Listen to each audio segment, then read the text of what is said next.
Welcome to the Civic Hub. The Civic Hub is a shared community space for grassroots and small nonprofit organizations working to make lives better for everyone in Waterloo Region. Partner organizations come from a range of fields: environmental justice, democratic reform, arts and culture, anti-poverty, anti-racism, human rights, ethno-cultural and newcomer support, technology, peace and nonviolence, spirituality, and well-being. On the show, we welcome one of our partners to the Civic Hub.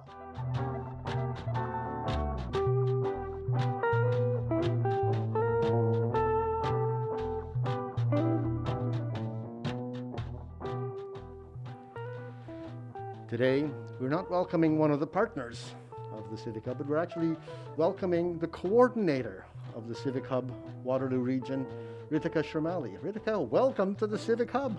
Thanks, Bob, for having me here. I'm quite excited. I'm pretty excited too.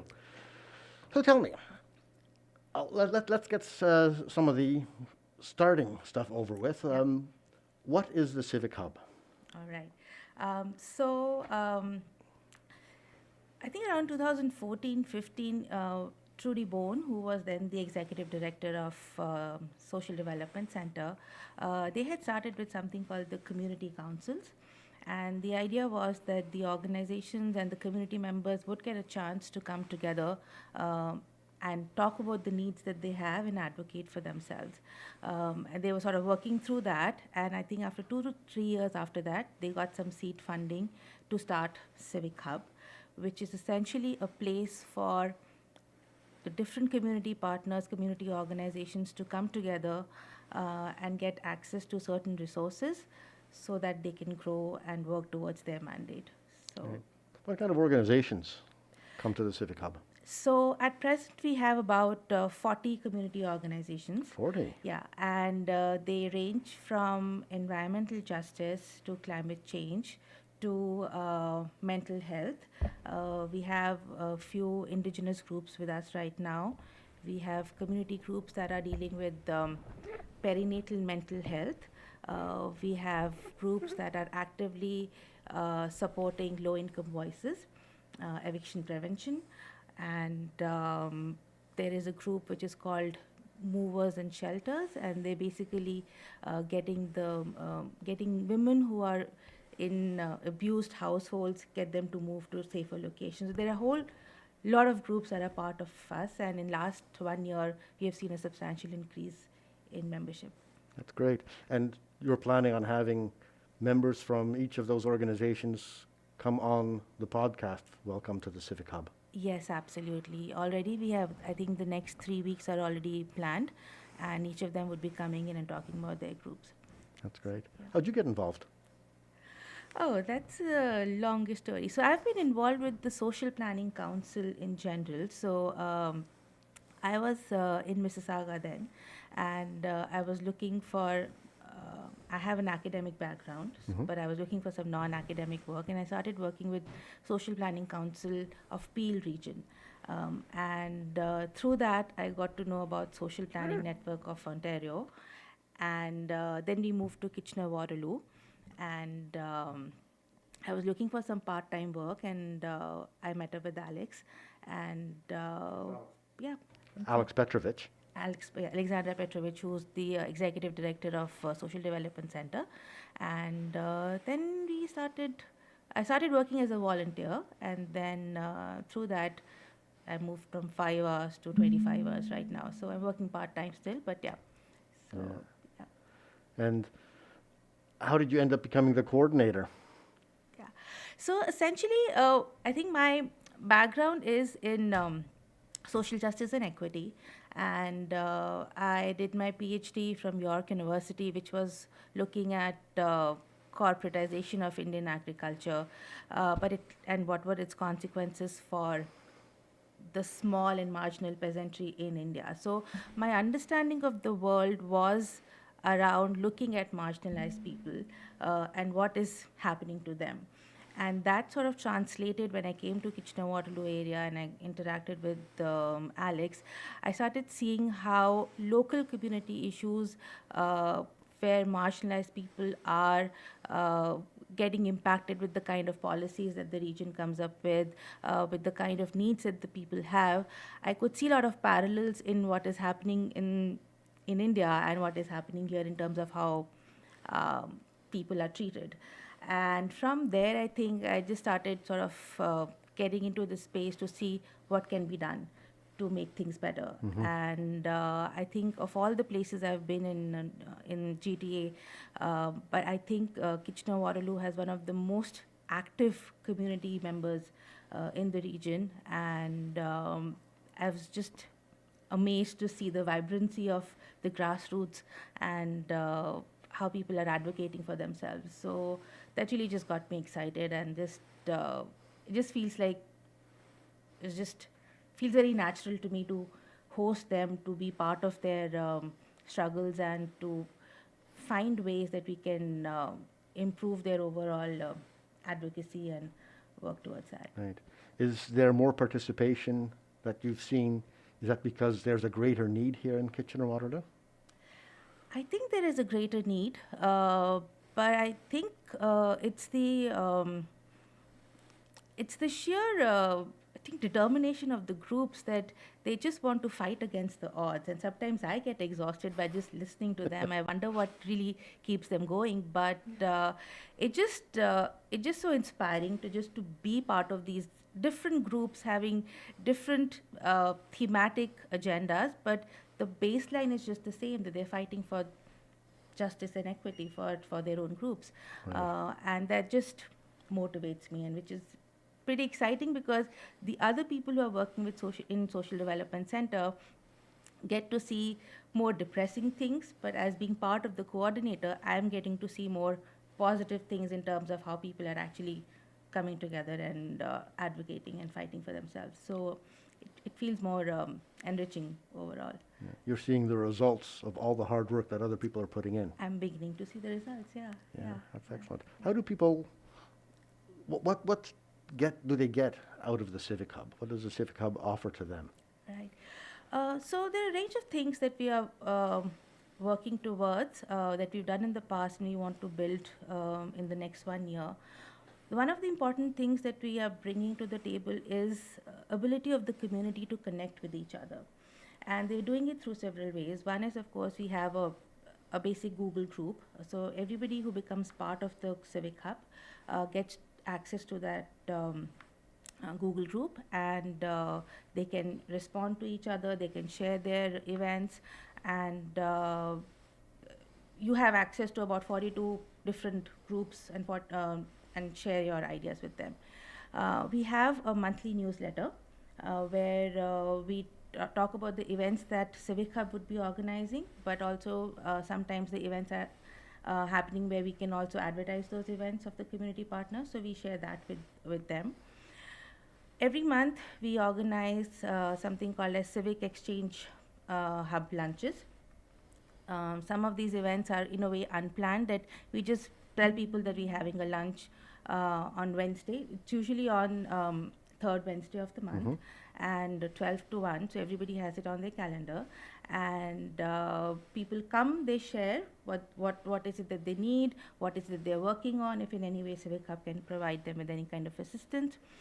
Sometimes there are more planned presentations, so some partners would like to share their new project that they've actually started, and they would do a more focused presentation, there would be discussion, there would be lunch, and we move on. So creating conditions where people can actually come and interact is one of the things that we've been working with. Then we also organize trainings that would really help them to get certain tools that would be needed to grow their audience, so to say. So for instance, we have something that we're planning for the month of February is a social media training for the grassroots organizations. And the moment we floated the idea and we started the registration, within a day we had almost 10-15 participants willing to come and attend this event. So that's one of the things. Other thing that we're doing is digital storytelling for the youth, where we have again, different community partners wanting to come together to try something kind like a pilot study. So Civic Hub is in a way promoting them to do more collaborations, provide them with some financial support, but really it's their idea how they would want to engage with different partners. So those are the different kinds of things that we are working with right now. Right. We also have few partnerships going on. We work with Wilfred Laurier University, and we are working with the students who would want to do more community engaged research. So we get into partnership with the departments, and we tell them these are the community organizations that are looking for students for specific needs. So let's say a partner needs to do a background paper on, let's say, domestic violence. If there are any students who are interested in that particular theme, then we sort of match them together. So Civic Hub provides some kind of mentoring, but basically trying to make sure that the community needs are taken care of, and in the process, the student gets their requirement for the courses as well. So that was one. That is still hoping that we'll be working on it in the coming year as well. We also got into a partnership with Eastwood Collegiate High School. They were doing a fair on Millennium Development Goals, and they wanted to see how the Millennium Development Goals are actually translating into the community space. So they wanted to talk to community organizations who are dealing with some of these Millennium Development Goals, and so we matched them up, and then we had a fair around that. So, Right. so yeah, those are the kind of partnerships that we are creating so that the community partners can have access to more students or more people and get the word across. Right. And then there's the physical space. Yes, of course, yeah. Yeah. Can you describe that to me? Yes, absolutely. So, other than all these things, we have an actual space. We have 3 rooms. Mhm. Blower Parish Hall is it can accommodate up to 50 people, and then we have 2 seminar rooms which can have up to 15 people in both the spaces. People get access to technology, so if they want to do hybrid meetings, we can set up a Zoom account, and we can have hybrid meetings for them. We can record the meetings, and we can obviously send them a copy of those meetings if they want. And they have access to kitchen, and all this is free of charge, so we don't charge them for anything. If even the membership is pretty much like a sliding scale. So those who can, they give us $10 a month, but it's not mandatory for the partners to give us money. They can just become a partner, and even if in a year they can give us a packet of roast coffee, that's also fine. If not, that's also fine. The whole idea is that there is no barrier for you to access the resources of Civic Hub. Other than the physical space, we also offer something called as shared platform, which is more about allowing smaller grassroots organizations to apply for funds, and for mostly when you're applying for funds, you need to be of a charitable status, and most of the grassroots are not of charitable status. So Social Development Center becomes their banker in a way. We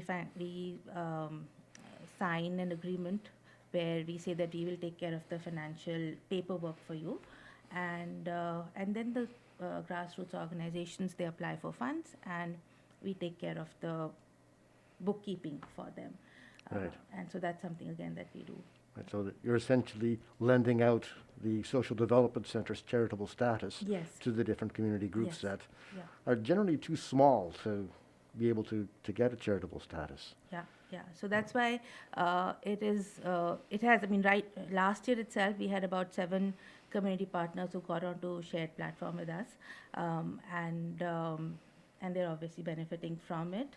We do charge a really minimal amount for this service, but that just to get some things going on in terms of getting some additional funds. But So the otherwise, donations that are made to the organizations that don't have their charitable status, yeah, the Social Development Center takes a small fee from those donations in order to be able to provide the Yeah. charitable status That's right. coverage. That's right. to Yeah. those organizations. Yeah. Yeah. Yeah. That seems like a very handy thing.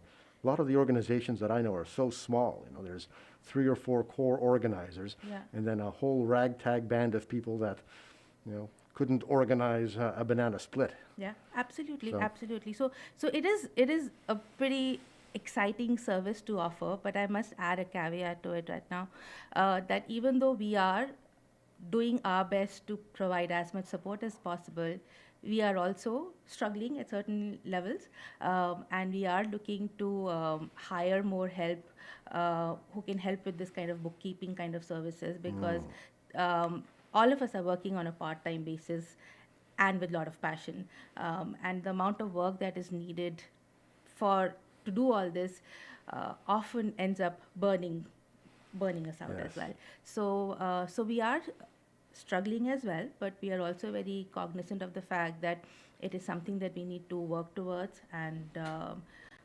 then hopefully keeping our fingers crossed that more funding comes in, and then we can hire more people. from the description, the coordinator of the Civic Hub Waterloo Region, it sounds like you just have an administrative role. But I suspect that you get right into the organization's root causes, the unsheltered campaign, or Black Lives Matters, and Yeah. racism, and all those things will certainly take a toll. And do you find yourself getting involved in the organization's purposes yourself? We do get involved with them if they want us to get involved in it. So the idea is that Civic Hub does not have a mandate to steer the community organizations towards anything. It's about, if you need something, Civic Hub can support you. So there's somewhere we are trying to create some kind of a barricade that it does not, that we don't end up guiding, because I remember in the initial few months when I was settling into the position, I was very excited to give ideas of what can happen to a particular organization, and Alex would always tell me that, hold on, it has to come from the community. If they are not interested, you don't push forward your agenda. And that was a very big learning for me, to figure out how grassroots should work, or they are working, and how my job is really to facilitate whatever needs to be done for them to grow, and not really push them in any direction. And so that has helped me to stay involved but also stay away. So it's been a decent balance, I think, for now. I think But as I see you as a passionate community member, and so it must be difficult to take that step back. it is. And somewhere when your gut feeling says, oh no, this will not work, but then you have to just step back and say, okay, I cannot say that. It has to come from the community partner. But there are also these different kinds of hats that I end up wearing at times. That sometimes I have an academic hat, where I can actually frame, if a community organization wants to create a project to partner with the university. If they give me one line, I can create an entire project around it, because that's my academic background that I come with. So I give that idea and I say, you have full freedom to change what I have just written, but from your one line, this is what I think you're really trying to say. And then they would go through it and they say, okay, yes, that makes sense. Now you can forward it to someone else. So in a way, it's been interesting for me to, because Civic Hub is this coordinator position is an administrative position, but it's also more about finding ways of engaging with the community, where I am not imposing my ideas onto them.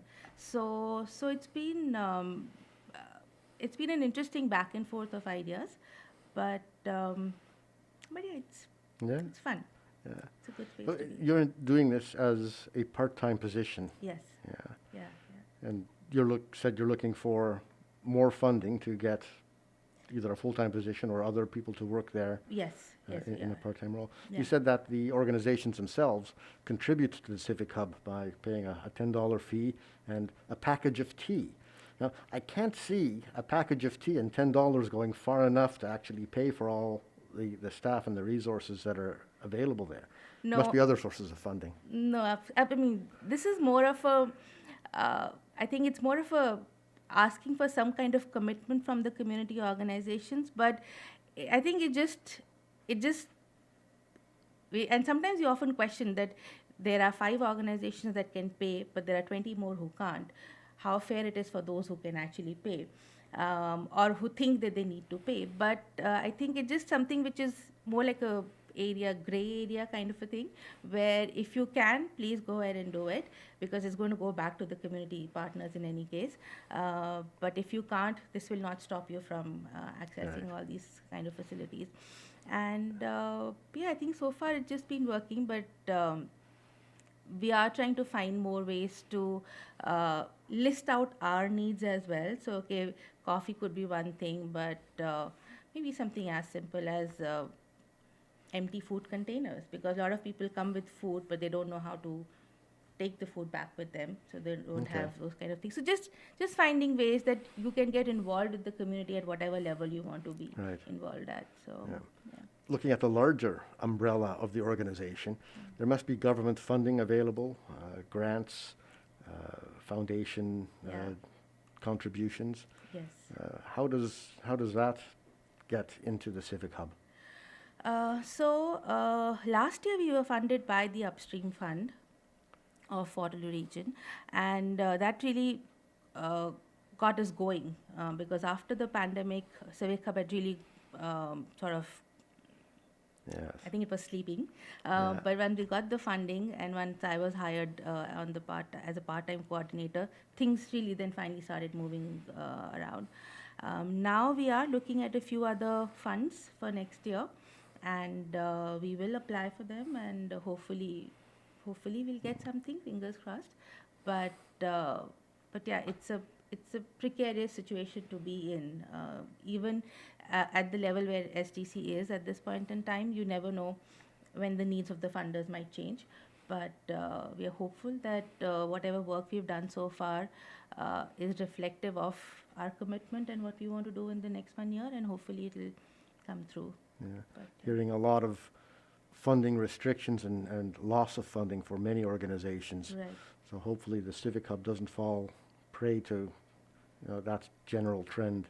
Hopefully, yes. And also because Civic Hub is in a situation where we're not really service providers. So many of the organizations that are willing to that provide funding are the ones who are looking for organizations that are actually providing any specific service. So if are you doing something for the youth? But we don't do anything specific for the youth. We are only supporting community organizations that might be involved with youth services, but we are not directly doing any kind of service provision. So those kind of issues emerge as barriers for us to apply for funds. But yeah, there are some new funds that are coming up, and we'll be applying for them. So. Good. Is that part of your role, to go out and search for funding opportunities? Yes. Write grant applications? Yes. That has now become my role as well. But even though right now I'm the only person in Civic Hub, we have the entire STC team to work through these grants. And once we bring a grant forward, we say, okay, this is what we think we are interested in applying for. Then we work as a team, and we go back and forth. So, but yeah, the main responsibility of Civic Hub comes on to me. So, Right. yeah. Right. Do you go out and search out community organizations to invite them to join the Civic Hub as a partner? I do at times. So we do go for different events when they're happening in the city, and and obviously you're interacting with people, and you talk about what you're doing, and I follow through, write their names, and I get back home, get back to office later on, and I send an email to them saying that we met, and I think these are the advantages of being part of Civic Hub. Come on in, and that has in a way also impacted the membership in last 1 year, because I reached out to a lot of organizations saying that it'll help you. So, so I ended up doing that too. What sort of events do you do this at? Things like a multicultural festival? Yes, things like that. We had the Festival of Neighborhoods earlier this year. So Which itself is an initiative of the Social Development Yes, it Center. is, yes. But it's interesting that you think that you'll end up meeting the same people, but how there would be just one organization that you've never really seen before is there as well. And then it's just interesting to see that we all exist, and in such different ways, and how different networks end up coming together eventually. But yeah, you always I always get surprised at finding some new organization around Yeah. and figuring out what is their scale, would they be interested in, because some of them are really well established, they have enough funding, but there are some which are really local and they would uh, they they've been in the region for 15 years and they don't still know about social development center or civic hub. So it just becomes interesting to open up those conversations Right. and get them to one of our lunches and meet up with others. Is there a lot of overlap between the organizations? An organization that does youth support, for example, might overlap with an athletic organization, might overlap with language instruction. Do you find that you keep seeing the same faces over and over? Sometimes it happens, sometimes there are overlaps, but the thing with the overlaps is that I would often think that, I mean, there are overlaps, there are possibilities of then collaborations as well. But at this point in time, I don't see much collaboration happening beyond a point. So if they're together, if they can come together and have a conversation, that's great. But can that overlap lead to something bigger, something which they can think of as a pilot study and get more funds around that? That I think is still not happening. But yes, sometimes there are overlaps, of course, for sure. Right, right. Yeah. If there's organizations out there listening to this, wanting to get involved in the Civic Hub, how can they get involved? How can they become a partner to the Civic Hub? The partnership agreement form is online at the Civic Hub Waterloo Region website, or they can just write to me at civichub@waterlooregion.org, and you just have to fill up a form, and there is a formal onboarding process where we send them emails saying what all services you would be getting from Civic Hub, and we add them onto our Google group, and then that's it, and Right. that's when they start getting the invites and the newsletters for other events. Right. Yeah. And you can check this stuff out at civichubwr.org on the Yes, internet, yeah. as well as waterlooregion.org, which Yes. is the Social Development Center's website. Yes, that's right. Yeah. Right. Yeah. And everything that we do in terms of partnerships, in terms of writing reports and doing any kind of info sessions, all the information is always uploaded online. So we have a public calendar where people can also figure out what weekends are available, and they can book events or they can book space at Civic Hub and get their events there going. Okay. What's coming up in the next few days? Next few days, today in the evening from 6:30 to 8:30, we have a group called Waterloo Region Climate Initiative, and they are meeting up to talk about their next steps in the organization, because last 1 year I don't think they were very active, so now they're meeting up again to share some thoughts. Yeah. So it's a hybrid meeting and it's open to all.